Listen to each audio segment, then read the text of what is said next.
Mike Penning, you leave school, you don't go to university, you join the army. Your most memorable time in the army serving our country? Interestingly enough, right at the start, when I joined as a boy soldier, one of the things you had to do was an apprenticeship and carry on with education, even back then. And the education officer said to me after a couple of weeks, "Do you know you're dyslexic?" And I said, "Is that some kind of tropical disease or something?" I had no idea what the man was talking about. And at school in those days, you were just dim, which is what I was told I was while I was at school. So to be told that actually that you have a learning difficulty and we can help you with that is the most memorable thing by far for me in my whole life. One man believed in me and put me on a course. Gosh. And you live with that, because you're dyslexic, you live with it forever. So if you notice when I'm in the House of Commons, when I was a minister or even now, I memorise my speeches, which is, some say was a skill. It is a skill. I see it as a hindrance, but I memorise my speeches. My civil servants used to have heart attacks, of course, when I was at the dispatch box, but I seem to have managed it okay. Wow. So tell me about your current day struggles. What does being dyslexic mean to you today? Well, I can read, but I just struggle sometimes to interpret what's on the page compared to what my brain is telling me. So I often, if I scribble down because, the B will be missing, for instance, in the type of dyslexia I have. But if I start reading from a text, I become enormously wooden. And I've got a bit of a lisp anyhow, and so I consciously think that's even worse. But literally, from that moment onwards, I don't think it held me back. You just needed the diagnosis. I just needed someone to say, actually, you're not just a naughty boy, which I was, and the army was brilliant for me in that context. But actually, there's a way around this, fella. We can work with you. What do you mean you were a naughty boy? I think like a lot of children who can't relate, and teenagers that can't relate to what's going on around them, you rebel. And, you know, when I was at school, the cane was in full operation. It meant, after a while, absolutely nothing to those who were getting it regularly. But what it didn't, some of the teachers felt is that you can almost beat this naughtiness out. And what it was is that what you were talking about at that blackboard, in that room, I, most of the time, had no idea what you were talking about. And certainly, mathematics isn't my greatest subject either, but you can work on that, and that's it. Dyslexia works in it. So was I disruptive at school? Yes, but at the end of the day, I still feel to this day that I was let down by the education system simply because it was early days for diagnosis of dyslexia, but they knew about it, and they wasn't willing to assist in the way that I got assistance later on. Can you believe we were caning children in your lifetime? Yes, I remember it vividly. But it was strange, you know, because that was you stood outside the headmaster's office. You were being disruptive. But, you know, that's the second time this week you're going to get 6 of the best. And interestingly enough, when you went back out into the playground later, it was a badge of honour. It was like, yeah, not again. No, don't worry about it. I can take it. But it can hurt. And very often when I went home, I got, you know, another dose as well. So it was a methodology that was used then, but for the likes of me, never really helped to control me in any way, shape or form. Interestingly enough, while I wouldn't take that sort of discipline particularly well, I took the army discipline almost straight away. But I played rugby, and I played rugby since I was 11 years of age. And one of the sports you have to be really disciplined in is rugby. And you can probably tell by the nose that sometimes I didn't duck as often as I should. And I boxed, and I'm well into my 20s. And discipline in the ring is absolutely spot on. And yet I was rebellious, but I would take discipline.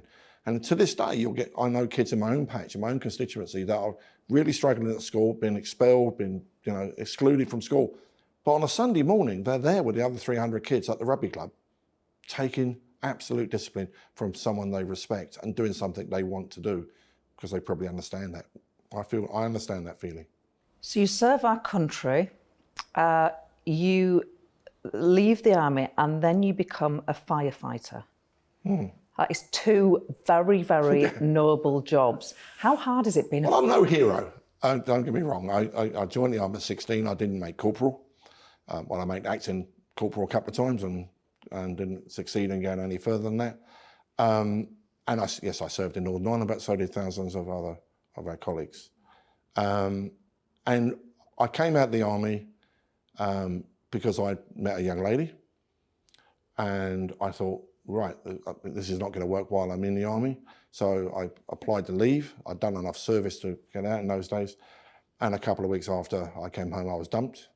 That's life. And not being able to go home because I didn't have a particularly settled life at home with a family, I went back in. And I then went back into the Royal Army Medical Corps and re-enlisted. And then when I left a couple of years later, 3 years later, I applied for the Met Police, Met Fire Brigade, Essex Fire Brigade and Essex Police. And Essex Fire Brigade offered me a flat if I passed my basic training. And as a single person leaving the armed forces, the hardest thing is to adjust, which is why I do a lot with veterans and trying to help as much as possible, and having somewhere, and that adjustment is often where do you sleep at night. And I was so lucky that I passed my training in the Fire Brigade and got posted to sunny Basildon, where I had my first flat. And I remember it so well walking through the door. It was mine. It wasn't, it was the council's actually, but that's not the point. Being a firefighter must bring some tough experiences. I think I was lucky in that I could bring some of the experiences weren't particularly pleasant, especially from Northern Ireland, in. The Fire Brigade was very frustrating for me. I was a qualified paramedic. We call them battlefield medics in these days. So I had skills to save people's life at the major trauma areas. And I was made in those days to take a first aid certificate because there was no civilian qualification. We didn't have paramedics on the street like we do now, thank goodness. So the frustration was there. It was very unionised. I mean, I was a branch secretary of the Fire Brigade Union. Were you a Tory then while you were a branch secretary of the FBU? I wasn't anything really. I was just Mike, and that's probably what most people think I am today, really. But one of the things I felt very hard about is that if you're a branch secretary and you're then a delegate, so you're told to do and what to say at the next stage up. And so that lasted about 5 minutes. But it was just after the big Fire Brigade strike as well. So there was a lot of turmoil within the fire service nationally. But in other ways, it was so similar to being in the army and being with your mates. Because you slept on station together, because the beds were there in those days. You did a 2 days, 2 nights, 4 days off, which meant all of us had different jobs elsewhere. Terry Marsh became the world boxing champion. I went through training with him. So we all had different types of jobs, not the same as Terry though. But yeah, I loved it. But I don't think the entrepreneur in me was pushing through a little bit. I wanted to do more and more. And I was, my father's business had failed and Dad had gone and Mum took over the business. She couldn't cope. So I then helped to try and run that while I was still in the Fire Brigade, which was never going to work. And then sadly, I had an incident, as they say, and they decided that my knee wasn't good enough to carry on in the fire service, so off I went. That's life. And you go and work for the family business. While you're at the Fire Brigade, you're a union official for a short time, but you say you weren't anything politically. But you end up working for the Maastricht rebels when they had the whip withdrawn from them under John Major. You go on to work for William Hague. You then work for Ian Duncan Smith. What happens between I was just Mike to... really just fate, interestingly enough, and luck. I was still in a full-leg cast. I knew I was going to almost certainly be out of the Fire Brigade. And I wrote, never met the guy, never knew anything. Someone said to me, why don't you write the MP and see what help is out there available? I had no idea. And I just wrote to a guy called Sir Teddy Taylor, who was the MP in Southend. I'd never met him. He wrote back, and I still got this letter today. He had typed the letter personally on an old clunk-click typewriter, which people forget, if you hit the key really hard, you punched a hole through the paper, especially on O's and P's and things like that. And this letter had a cigarette burner in the other, because Teddy could smoke 70, 80 Dunhill a day, literally, chain smoked, and a coffee stain in the other side. But one paragraph said, I've no idea how I can help, but let's try. And I gave his pass back in 2005 when I became an MP. Interesting.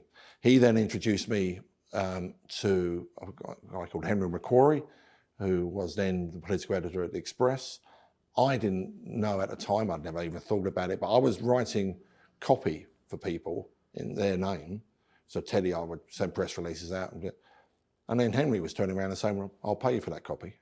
We'll do this, do this. I became a freelancer in the press gallery, and ended up, just by coincidence, looking after those that had lost a whip. Teddy lost a whip over not over Maastricht so much, over Europe afterwards, when we were called Eurosceptics. And I'm a little bit Eurosceptic. Some will say that's an interesting comment, but there we are.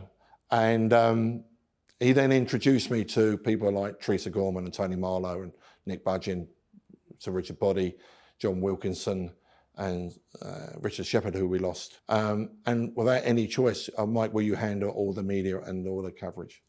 And that was that. After they got the whip back, and after William became leader after the 97 election, and I was still doing a bit of work for Teddy, and then lots of other members that would come to then shadow cabinet started to say, would I do some media work for them? And then I had half of the shadow cabinet I was working for, and eventually Seb Coe came toddling along and said to me, I can make you an offer you can't refuse, and asked me to be the head of news and media for the Conservative Party. And then people like Nick Wood and Amanda all came in, and the rest is really history. Do you know what? You are really bursting a bubble here, because being a journalist and being a media advisor, people portray that, probably people in the business, as some dark art, some special skill that you need. But what do you say to that? Because you seem to have taken to it like a duck to water by the sound of it. What I tried to do when I was in the press gallery at the House of Commons is just be as straight as possible with guys. And one of the things I used to say to William at the morning meeting, you know, when the press was usually really Terrible. very, very difficult. And I used to say, well, it could have been worse than that, because we found out about that, and that the guys told me in the press gallery, so I could try and address things. But what you had to do is be straight. So when I left, when William and Ian Douglas Smith took over as leader, I remember absolutely vividly, there used to be the editor at the Times phoned me to say that Ian had sacked David Davis. And I said, well, Ian's in Stockholm. I can't see how that's possible, but I'll try and get hold of him. But I'll be dead straight. It was Phil Webster as the editor at the time. Political editor. And I will be dead straight with you. As far as I'm concerned, no. He phoned me again 20 minutes later. No. I managed to get hold of Ian in Stockholm, who didn't quite tell me what was going on. So then I kind of realised. And the next one, I know Theresa May had been made chairman of the party. David Davis clearly had been sacked, but the only person that had David Davis's number was me. And they expected me to phone David Davis and explain to him. And even though I did speak to David, he was in Florida, I think, at the time, I'm afraid that was someone else's job. And then I went and apologised to Phil Webster, because I had misled him, unintentionally, but I had misled him. And I think that you gain respect for people if you're straight. As a minister, when you make mistakes, I think you can't make mistakes every day of the week, but when you make mistakes and you say, I've made a mistake, and I think people respect that. I hope so. You were a minister. You've done a number of jobs. I was interested in something you said in Parliament quite recently. You were talking about British Sign Language and how when you were Minister for the Disabled, you were trying to promote that, but you got constant pushback when you were a minister. I assume that was your civil service. It was mostly Treasury on my own civil servants, because everything you say in the perimeter of being a minister, especially as a junior, I think I was a Minister of State at the time, so I was a Deputy Secretary of State to Ian, interestingly enough, Ian Douglas Smith. But when you propose something or you're trying to push something through, everything goes through the prism of Treasury and costs. And they kept arguing that the cost implication of having a fourth language, which British Sign Language is now going to become in the next few months, will happen, hadn't been costed, and this couldn't happen, etc. And I said that you don't understand. For these people, it's their only language. So some people will be able to lip me, but it's quite difficult lipping me, not least because of the lisps. And I use too much slang as well often. But for someone who is signing, that is their only language. And you're excluding them in society from the whole group of people. You can't get an O-level on BSL, you can't get an A-level, and you will now. Because with the help of Rosie, and to be fair, Chloe Smith, the minister that's got the job I was being pushed back on. And the reason I think we've managed to do it is that the Disability Act is much stronger now than it was. And so there was no money resolution for the backbench bill that went through the other night. And so we'll get it through. 18th of March, it will come back to the Commons for its last report of third reading, goes to the Lords, and will be law by the summer. I'm absolutely convinced of that. I was looking at other things that you had been doing in Parliament. I'm thinking about in May 2021, you tabled an early day motion stating, as the UK has left the European Union, the UK should now leave the Eurovision Song Contest. Do you stand by that? Absolutely, because the Eurovision Song Contest is the most political thing that would touch most people's lives. I mean, we all sit and watch it. We all know we're going to come last. You all know that Greece is going to vote for Cyprus and the whole of the Eastern Bloc until what's going on at the, obviously recently. But at the end of the day, I don't think that many of the British public know that we pay for the Eurovision Song Contest. So how? The taxpayer? The taxpayer pays for it, and that's the only reason that we're always in the final. We can't not qualify for the final. We qualify for the final. So countries pay for their place? Yes. Now, other countries that don't pay so much have to go for a qualification, and so they don't get into the final. And the other thing is Australia in Europe. I wasn't very good at school, but I didn't think Australia was in Europe. And yet Australia was in Eurovision Song Contest. This is balmy. Now, we'll sit there and have a pizza as a family and have a laugh, but I think there's better money spent by the British taxpayer. And if they want us in, let's get there on merit. We know we won't get there on merit, we'll be last. Not because we can't sing, not because we don't do good songs, because it's full of politics. Do you think there's any chance of us not taking part in the Eurovision Song Contest? Only if I get my way. Do you think there's any chance of you getting your way? I think we might have a few more different priorities at the moment, but the BBC pay from the licence fee holder is where it comes from. So it's a tax, the licence fee is a tax. And at the end of the day, if enough people say, I don't want my money used for that, but I don't think many people realise it. Occasionally they slip it out. Terry Wogan did it when he was brilliant at doing it, wasn't he? He was just slip out and say, and this is why we're here, because British taxpayers pay for it. And then it just washes over. But it's bonkers, really. Mike Penning?